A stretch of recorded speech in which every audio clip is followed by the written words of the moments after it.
Hey, Kickers here, and while I've been thinking about it, I've realized Batman would make both the absolute best and absolute worst host for the Spectre. And before I get into it, remember to hit that like button and subscribe if you want some more rambling thoughts from your boy Kickers. So, here you have Batman, Bruce Wayne, the Dark Knight detective, someone who is seeking out vengeance and justice. It seems like it would make the absolute, best idea to pair him up with the Spectre, God's spirit of vengeance on earth, dishing out divine punishment and justice. His wrath, his right hand of power and vengeance and everything. I know I just said vengeance again, but we're doing it again.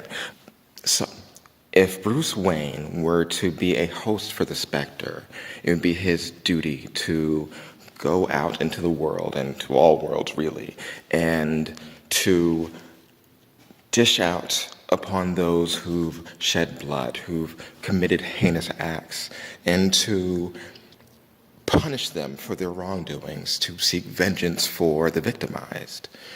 And that's what Bruce Wayne does all the time, isn't it? Yes and no.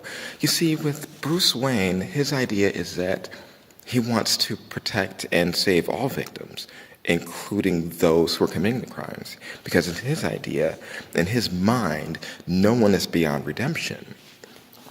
So now you would have Batman empowered with the knowledge and power, obviously, as God's agent, and now he's got to go out and dish out only these final punishments to people. Justice. What is justice without vengeance, Phantom Stranger? Simply a slap on the wrist and an invitation for evil to continue, unabated. What does that do to him? We've seen how it affects characters like Crispus Allen. We've seen how it affects characters like Hal Jordan. It does different things to everyone, and some people try and rein in the Spectre more than others, and we've seen the Spectre rally back against people who've tried to restrain his more violent tendencies. You could say that, some people say that Hal Jordan obviously has the most will of anything, and he had a pretty good relationship with the Spectre. Some people will say Batman has a stronger will than anybody else. So how would he come into conflict with the Spectre? Would he change him, or the Spectre change the Bat? When it comes down to it, we would have Bruce now being able to do anything to anyone. He could go find all the criminals of Gotham. He could stop them with pretty much no effort on his part, because the Joker's not standing up against the Spectre. Ra's al Ghul's not standing up to the Spectre. What does he do when he comes across them?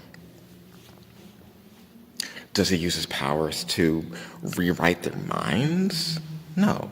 That's something that Batman is intrinsically against. And he can't kill them.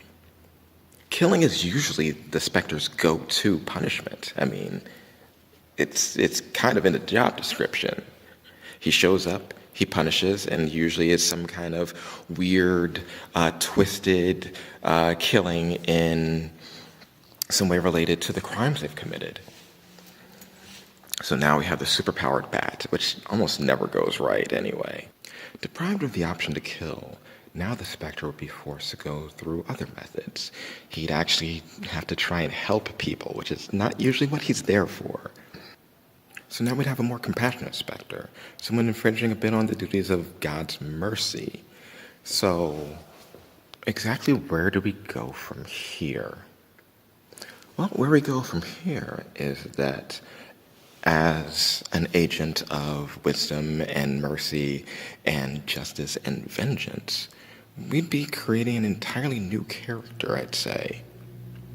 Now, this new character, I don't know what we call him. Would he still be the Spectre? I don't know. But what he would do is, I would see rehabilitation being placed far more on the block. I would see going after higher entities. But if that's the case, would the lower forms, would the street crime and all that stuff suffer? Or would the fact that the Bat is now this all-encompassing force inspire people? Could the Spectre become a spirit of inspiration and redemption? And something more than just vengeance. It's just a couple thoughts. And these are my rambles, and I guess I'll see you next time. Bye.